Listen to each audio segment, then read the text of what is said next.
Bismillahirrahmanirrahim. Assalamualaikum warahmatullahi wabarakatuh. Perkenalkan, saya Octavio Ananda dari kelompok 12 akan menjelaskan tentang materi ekonomi moneter internasional tentang pasar modal global, kinerja, dan masalah kebijakan.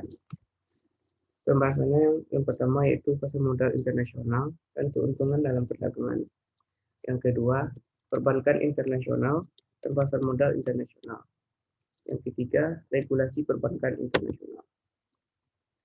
Materi pertama yaitu pasar modal internasional dan keuntungan dalam perdagangan. Pasar modal atau capital market, wadah bertemunya dua pihak yaitu investor dan emitmen.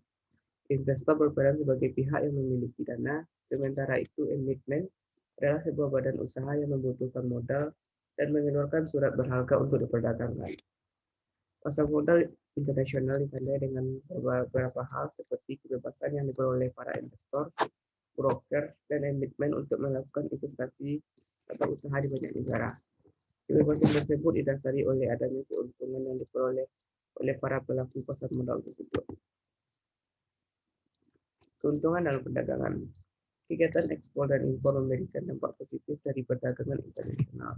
Di antaranya, yang pertama, dapat memperluas hasil produksi dalam negeri ke luar negeri. Yang kedua, suatu negara menjalin kerjasama dengan negara lain. Yang ketiga, adanya arus pertukaran barang dan jasa antar negara. Yang keempat, suatu negara mudah mendapatkan barang yang tidak bisa dihasilkan di dalam negeri. Yang kelima, negara mendapatkan devisa. Yang keenam, terjadi peralihan teknologi dari negara maju ke negara berkembang. 7. Pendapatan suatu negara bertambah karena biaya yang dibayar dari ekspor dan impor. Yang ke-8, menjaga stabilitas dan mempercepat pertumbuhan ekonomi.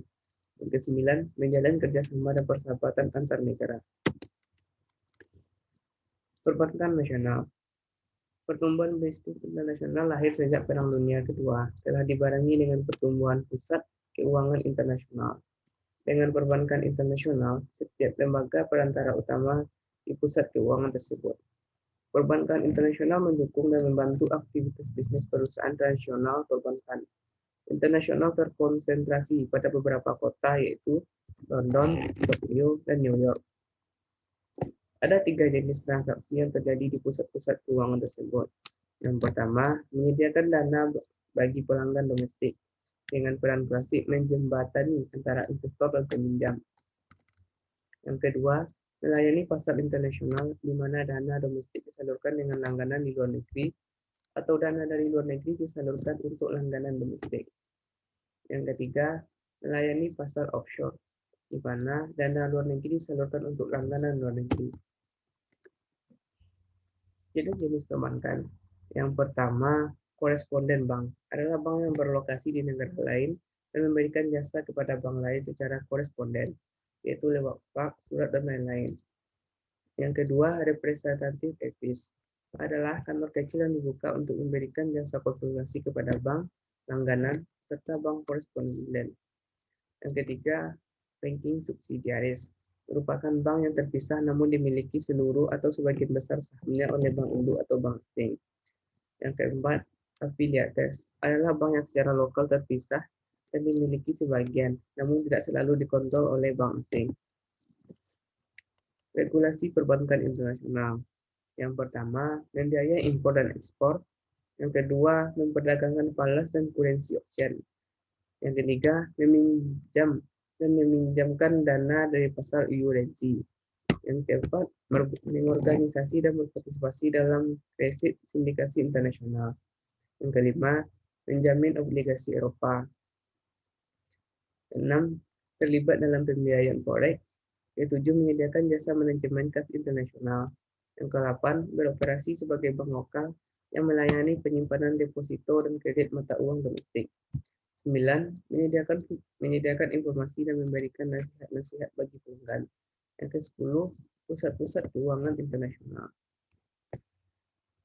Masuk dari sisi pertanyaan. Yang pertama, jelaskan strategi yang dilakukan perbankan internasional. Yang pertama yaitu ada arm's length international banking, yaitu perpanjangan tangan dari jaringan perbankan internasional terjadi apabila bank domestik meneruskan misi perbankan internasional dari negara asalnya, yaitu menerima deposito dalam falas dan menyalurkan pinjaman internasional. Yang kedua, offshore banking, yaitu bank menerima deposito, menyalurkan pinjaman dan menahan investasi dalam USD.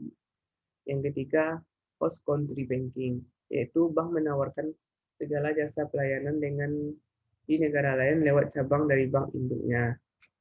Pertanyaan yang kedua, bagaimana pelayanan bank internasional? Pelayanan bank internasional terdiri atas tiga. Yang pertama yaitu sistem transfer giro, yaitu jaringan transfer uang yang biasanya dijalankan oleh kantor pos yang ditunjukkan untuk mempermudah transfer. Yang kedua, menghitung biaya bunga, yaitu Eropa Bank cenderung meminjamkan uang atas overdraft, di mana meminjam menarik uang melawan garis kredit yang telah dilakukan sebelumnya. Yang ketiga, jasa yang ditawarkan. Bank internasional biasanya lebih menangani transaksi falas, menawarkan bantuan menarik dana, lebih berpengalaman dan tertarik untuk membantu pembiayaan industrial dalam jangka menengah dan panjang. Pertanyaan yang ketiga, jelaskan tentang risiko pinjaman internasional. Risikonya ada dua. Yang pertama yaitu risiko negara, yaitu menunjukkan kemungkinan bahwa peristiwa yang tidak diinginkan di suatu negara akan mempengaruhi kemampuan perusahaan atau pemerintah yang menjadi langganan bank. Yang kedua, risiko komersial.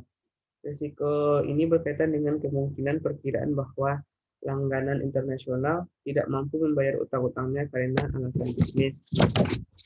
Pertanyaan nomor 3, mengapa perbankan internasional termasuk perusahaan multinasional atau MNE? Karena mempunyai global market sehingga transaksi valuta asing serta perusahaan yang beroperasi melampaui batas-batas wilayah satu negara.